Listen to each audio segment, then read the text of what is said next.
안녕하세요. 오늘은 특별한 공간에서 시작합니다. 모카라디오와 함께하는 지구여행자. 여러분, 색다르다, 설레다, 두근거리다 라는 감정 아시죠? 지금 제가 느끼는 방금 그 감정이 지금 이 감정인 것 같아요.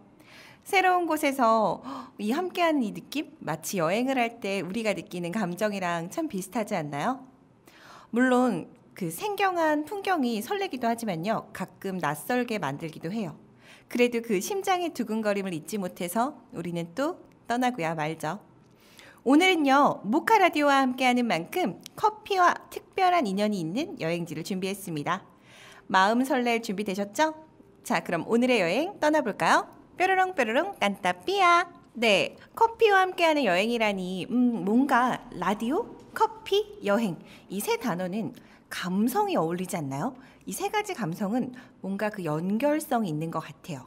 커피는 정치가를 현명하게 만들고 또 눈을 감으면 모든 걸 꿰뚫어 보게 한다는 그런 말이 있더라고요. 뭐 영국의 시인 알렉산더 포프가 남긴 시구라는데 그건 잘 모르겠지만요. 이 커피라는 존재가 얼마나 특별한 존재인지는 여러분이 너무 잘 알 것 같아요.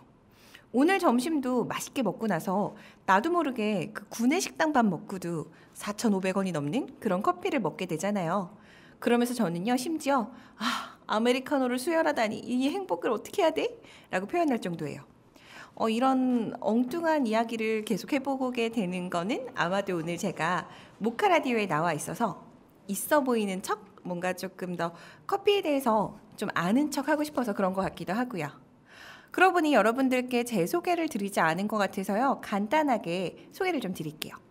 물론 우리 지구여행자를 들으시는 분들은 너무나 잘 알고 계시겠지만 또 여기 있는 분들만큼은 제가 누군지 모르시잖아요.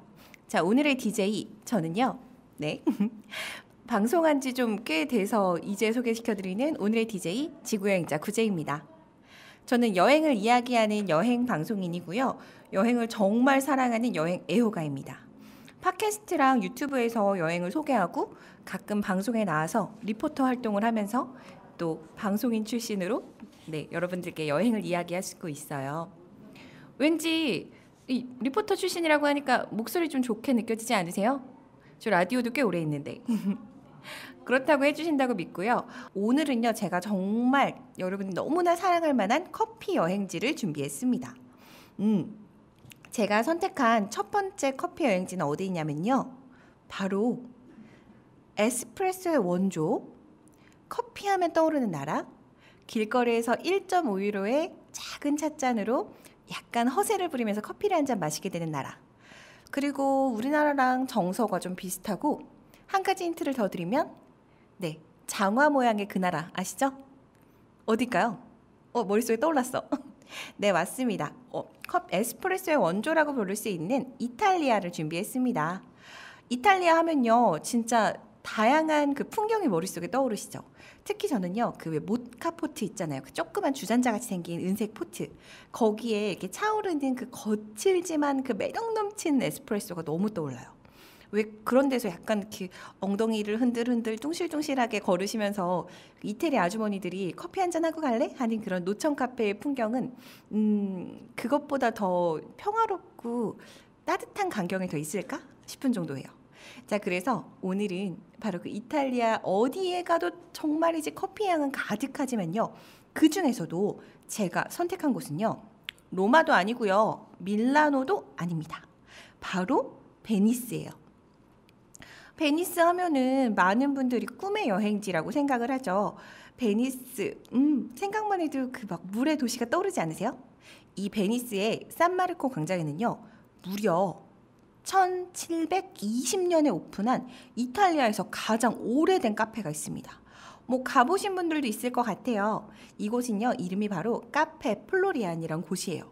혹시 나 가봤어요 라고 저한테 알려주고 싶으신 분 계시다면요. 문자로요. 1800-2387로 보내주시면요. 제가 여러분들과 소통도 가능하니까 혹시 베니스의 추억이라던가 나 플로리안 가봤어요 하시는 분 있으시면요. 꼭 문자 보내주시길 바랄게요. 자, 그럼 이 베니스에 있는 이 특별한 플로리안이란 카페가 얼마나 특별한지 좀 알아봐야 되지 않을까요? 이곳은요. 베네치의 상징이라고도 부를 수 있고요. 지역 주민들부터 정말 많은 관광객들이 사랑하고 또 찾는 그런 카페예요. 이곳에서 커피와 함께 했던 사람들 정말 유명한 사람들이 많거든요. 진짜 유명하고 또 유명한 사람은 제일 유명한 게 카사노바. 바람둥이의 상징 카사노바 아시죠? 굴을 좋아했다는, 네, 굴 먹는 거 좋아했고 그 탄식의 다리를 유일하게 탈출한 그분. 네, 카사노바. 그리고 괴테 아시죠? 그리고 바이런 경의 카를로 골로니, 그리고 마르셀 프루스트, 찰스 디킨스까지 이런 엄청난 분들이 이 카페 플로리안을 굉장히 자주 방문하고 여기서 다양한 토론도 하고 시도 쓰고 글도 쓰고 했대요. 이 카페를 심지어 정말 유명한 분이죠. 나폴레옹이 이 산마르코 광장에 앉아서 이 카페 플로리안에 앉아서 보는 이 산마르코 광장의 풍경은 유럽에서 가장 아름다운 응접실 같다라고 표현했을 정도예요. 대단하죠. 아마 가보신 분들은 지금 막 그래 맞아 나 거기 가봤어 라는 생각하시면서 그 풍경을 떠올리게 될 거예요. 낮에 잠시 보셨더라도 혹은 그곳에서 하룻밤을 딱 지내면서 그 베니스에서 하룻밤을 지내면서 야경을 보셨더라도요.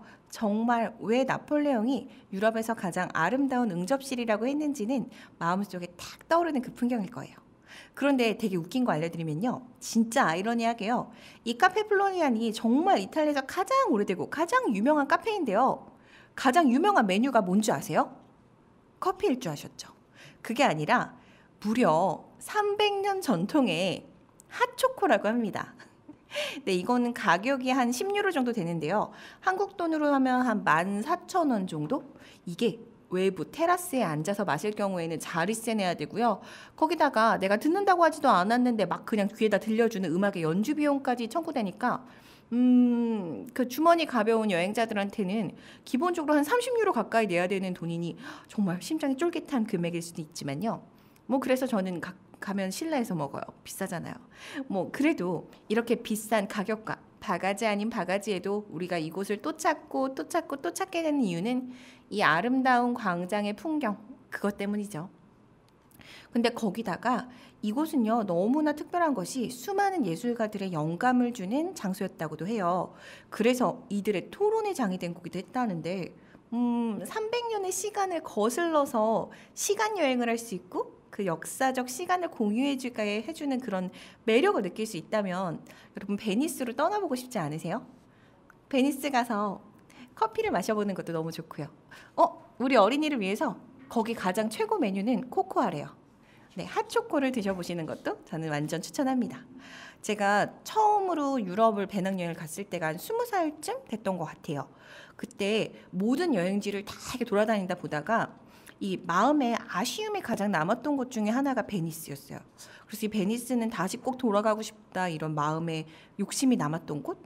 그래서 물의 도시 베니스에서 곤돌라를 타고 왜 그 곤돌라 타다 보면 그 노래 불러주잖아요. 그 줄무늬 티셔츠 입은 아저씨가 막 깨벨라 코사 이러면서 노래 불러주잖아요.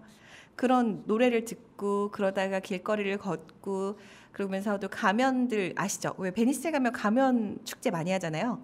여름에 2월 달마다 가면 하거든요. 그래서 사계절 내내 2월에만 하는 가면 축제인데도 불구하고 사계절 내내 모든 거리에 이 가면들을 볼 수 있어요. 그래서 이 가면들을 보면서 저도 하나 사왔던 기억이 좀 나는 것 같아요. 근데 어디다 뒀는지는 기억이 안 나요. 그리고 한 10년쯤 지나서 다시 한번 베니스를 찾아서 여행을 했었는데요. 그때는 이제 20살 때에 비해서 좀 여유도 생겼고 시간적 여유도 좀 생겼고 경제적 여유도 좀 생겼고 그래서 조금 여유롭게 오래 그곳에서 머물러 봤거든요. 한 가지 팁을 드리면요. 운하뷰의 비싼 호텔은 잡지 마세요. 그게 잠깐 볼 땐 되게 예쁘던데 물 비린내가 계속 자는데 올라와요. 네, 그래서 보통 이제 호텔에 보면 운하뷰가 진짜 비싸거든요. 근데 그냥 일반 호텔에서 편안하게 있으면서 그곳의 풍경을 즐기는 것만으로도 너무나 예쁘고요. 또 그곳에 보통 단체 여행으로 가시는 분들 많으시고 또 일정을 짧게 가시는 분도 많잖아요. 그런 분들이 딱 느끼기에는 좀 섬이라서 그런지 물가도 비싸고 호텔도 약간 다른 지역보다 가격대가 있다 보니까 거의 한 반나절 이 정도만 보고 가시는 분들이 많거든요. 그래서 밤에 산마르코 광장은 못 보셨다는 분들이 진짜 많아요. 좀 아쉽긴 하죠. 그래도 약간 커피와 여행지로 제가 첫 번째로 꼽을 수 있을 만큼 300년의 전통을 갖고 있는 그런 여행지니만큼 정말 베니스는 꼭 추천을 드립니다. 네, 그래서 제가 지금부터는 여행하면은 가장 중요한 게 뭐가 좋은지는 당연히 알겠어. 그래, 나도 알아. 베니스 가고 싶지. 근데 그래서 어느 정도 돈이 드는데? 라는 얘기를 정말 많이 하셔서요. 보통 저는 이제 여행 정보 알려드릴 때 가격 정보 일부러 좀 많이 꼼꼼하게 알려드리는 편이거든요. 거기다가 요즘 유로가 조금 올랐어요. 한참 유로 떨어졌을 때는 올라갔을 땐 물론 1,800원, 1,900원까지 올라간 적도 있지만 떨어졌을 때는 거의 1,000원, 1,100원대까지 내려갔었는데 지금 한 1,400원 가까이 되거든요. 그래서 이 가격에 대해서 조금 더 예민하실 것 같아서요. 일단은 비행기 값부터 정리를 한번 드리면요. 만약에 이제 여름방학 슬슬 되니까 대학생분들 여름방학 맞춰서 한번 여행을 떠나볼까 하시는 분들 있다면 가격대를 제가 딱 찾아보니까요. 베니스로 다이렉트 노선이 있어요. 다행히. 너무나 다행히 있어요. 그래서 왕복 비행기가 최저가로 가시면요. 80만 원대에 갈 수 있어요. 진짜 저렴하죠. 물론 저처럼 러시아에서 잠깐 갈아타시고 중간에 살짝 어서 찍고 이렇게 가시면 59만 원대까지 가능도 하더라고요. 근데 저는 그렇게 여행을 다니긴 하는데 보통 저처럼 잘 안 하시더라고요. 편하게 가시니까. 그러면은 한 80만 원 정도가 최저가고요. 호텔은 100불 정도로 계획하시면은 크게 문제가 없어요.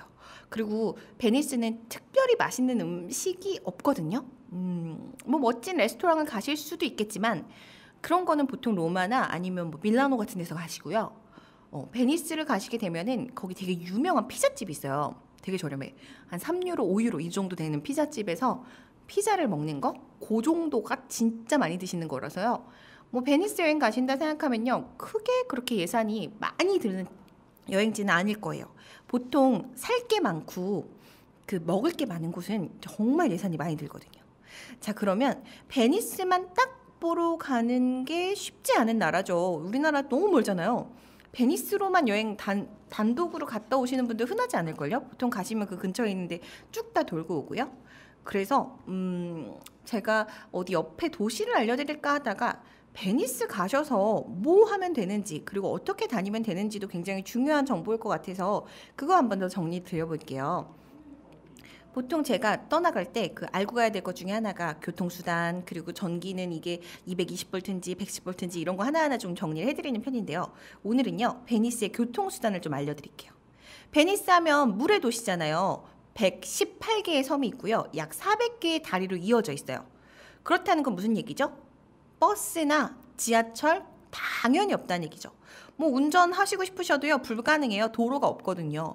그래서 이 베니스에서는요 엄청 비싼 이탈리아 자동차들 있잖아요. 명품카들. 그런 걸 사는 부자가 없대요. 다 요트를 사죠.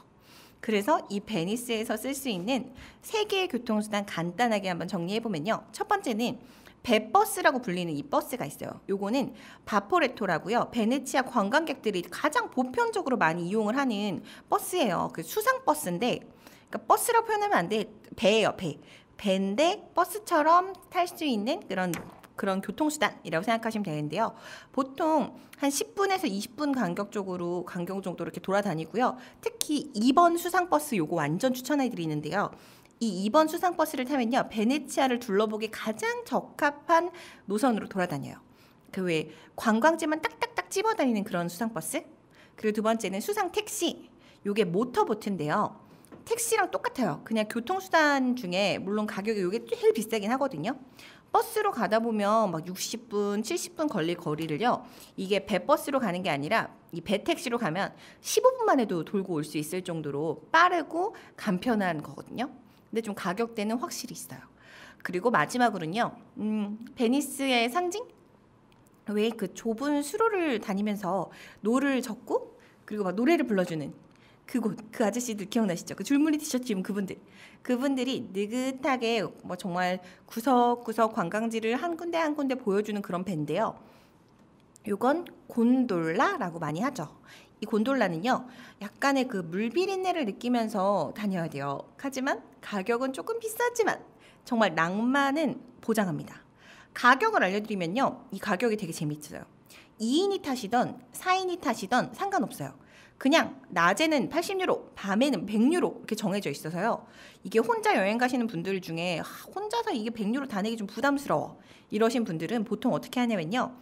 배 가격을 혼자 내기 좀 그러니까 주변을 돌아다니면서 그 떤 타는 데 있거든요. 곤돌라 타는 데서 혹시 저랑 같이 동행하실 분 이러면서 동행을 구해서 함께 타기도 해요. 그러다가 젊은 남녀가 네, 새로운 사랑을 찾기도 되죠. 그런 경우들이 가끔 있어요. 뭐 가격은요 어디 가도 다 같아서요. 흥정을 가끔 하셔서 깎으셨다는 분이 있긴 한데 웬만하면 같은 가격이고요. 또 이왕 가신다면은 브라노 섬을 가는 걸 진짜 추천드려요. 뭐 버스 타고 가면 한 50분 정도 걸려서 가거든요. 배버스 타고 가면. 근데 요게 또 이 곤돌라나 그 배버스로 가는 곤돌라는 일단 못 가고요. 배버스로 가시면 좀 오래 걸리지만 모터보트 수상 택시 타고 가시면은 금세 갈 수 있어요. 그래서 이 브라노섬 가시면 정말 아름다운 모습 보고 올 수 있을 것 같아요. 자, 그럼 첫 번째 커피 여행지 이탈리아 베니스를 제가 준비했었는데요. 이렇게 끝내면은 뭔가 어떻게 해야 되지? 이런 생각 들잖아요. 그래서 제가 다음은 여러분이 가장 요즘 많이 가더라. 2019년에 보니까 2018년도 그렇고요. 대한민국 사람들이 여름 휴가지로 가장 많이 선택한 곳 1위 계속하고 있어요. 보통 2016년 전만 해도요. 한국인이 가장 많이 가는 여행지 하면요. 보통은 오사카가 나왔거든요. 근데 요즘에는 여기더라고요. 어딜까요? 마음속에 딱 떠오르는 곳 있죠. 그 커피의 최대 생산지는 전 세계의 최대 생산지는요 브라질이거든요. 근데 전 세계 2위의 커피 생산지이자 세계 최대의 로부스터 생산국 하면 머릿속에 떠오르시나? 신짜오라고 인사하는 곳? 네, 베트남이죠. 베트남 다낭은 정말 한국 분들이 요즘 너무 많이 가잖아요. 거의 통계청 그 통계 자료 보니까요. 세상에 이제는 일본을 이겼더라고요. 일본으로 여행 가는 분들이 우리나라의 대부분이었는데 일본이 이제 2위, 베트남이 2위가 1위가 될 정도로요. 정말 익숙한 여행지가 됐어요. 이 베트남이 커피 2위 생산지라는 거는 많은 분들이 상식으로 알고 계실 것 같아요. 또 여기 가서 그 똥커피, 그 왜 다람쥐 똥커피라고 하는 커피 사오시는데 그거 다람쥐 똥으로 만든 거 아닌 건 아시죠? 그냥 상표가 다람쥐 그림이 그려져 있는 거예요. 자, 그러면 간단하게 노래 한 곡 듣고요. 베트남으로의 여행 떠나가 보도록 하겠습니다.